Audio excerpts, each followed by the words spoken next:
Wakulima mkoani Manyara wamelalamikia kuporomoka kwa mauzo ya ufuta kupitia mfumo wa stakabadhi ghalani kutoka tani 3,000 mwaka 2025/26 hadi tani 700 mwaka 2026/27 kutokana na changamoto ya walanguzi wanaonunua mazao ya wakulima kwa bei ya chini na kuyauza kwa bei ya juu na kuiomba serikali iwaondoe walanguzi.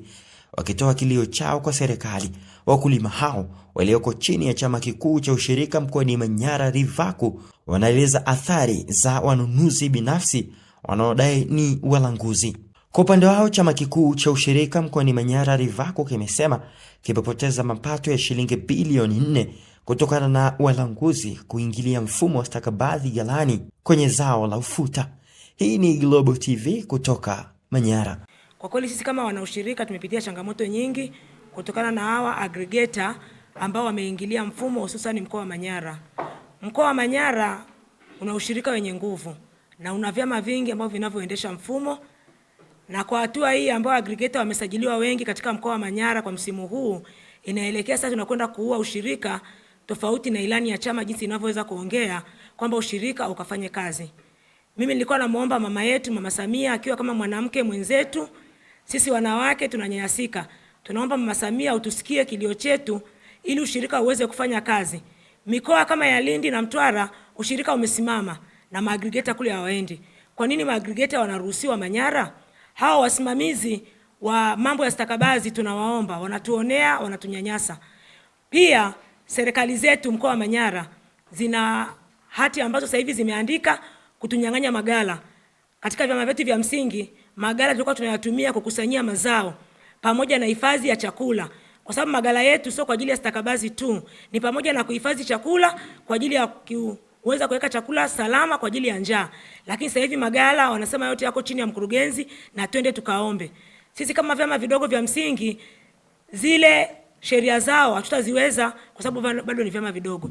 Tunaomba Mama Samia asikie kilio chetu, tuweze kumiliki magala kama tulivyokuwa tunamiliki sisi wanaushirika, lakini pia tunaomba hawa aggregator waweze kuondolewa katika mkoa wa Manyara ili vyama vyetu vya msingi na vyama vya ushirika viweze kufanya kazi kama ilani yetu inavyoweza kuongea. Asante. Kwa jina naitwa Yuda Peter Sule, ni mwenyekiti wa bodi ya chama kikuu cha ushirika mkoa wa Manyara RIVACU.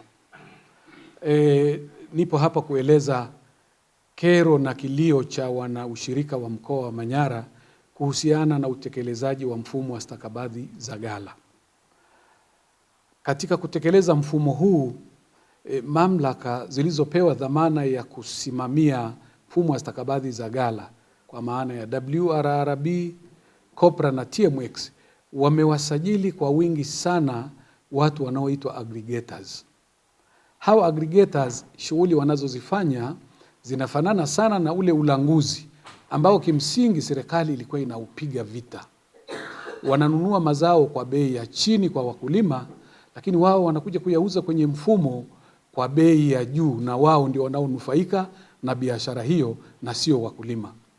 Chama kikuu cha ushirika kupitia vyama vyake vya msingi kimeweza kufanya mfumo wa stakabadhi ghalani katika zao la ufuta kwa kuweza kukusanya tani 3,000. Lakini katika msimu wa 26-27 tumeweza kukusanya tani 700. Na maana gani kutoa takwimu hizi? Kwa maana wakulima wamepoteza fedha nyingi kupitia hawa wanunuzi wakati ambao ni aggregator. Kwamba wao wamekusanya kutoka kwa wakulima na wao ndio wamekwenda kuuza ili kupata bei ile ya mwisho. Nirejee kusema tena, tunamuomba Mheshimiwa Rais Mama Samia Suluhu Hassan, ni msikivu na ni mtu mwenye kupenda watu wasiokuwa na uwezo, alione hizi aweze kuzielekeza mamlaka zake ziweze kusikia kilio hichi cha wakulima katika mkoa wa Manyara. Asante sana. Lakini leo tunashangazwa kusikia kwamba hawa aggregators ambao ni walanguzi au wanunuzi binafsi ni miongoni mwa watu ambao wameingia mahakamani kupinga mfumo huu wa stakabadhi ghalani. Na pengine hata walishinda baadhi ya maeneo, serikali imewaruhusu au vipi, hatukujua. Lakini pamoja na yote haya, serikali yetu haikukata tamaa katika kusimamia miongozo au sera zake.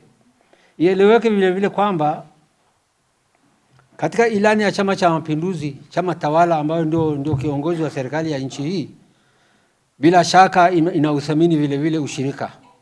Katika kuthamini ushirika, sio kuthamini tu ushirika, lakini inathamini vile vile wakulima, kuwawezesha, kuhakikisha kwamba kila wanachokifanya ni kwa manufaa yao. Global TV, kimbilio la wasio na sauti. Tupigie sasa.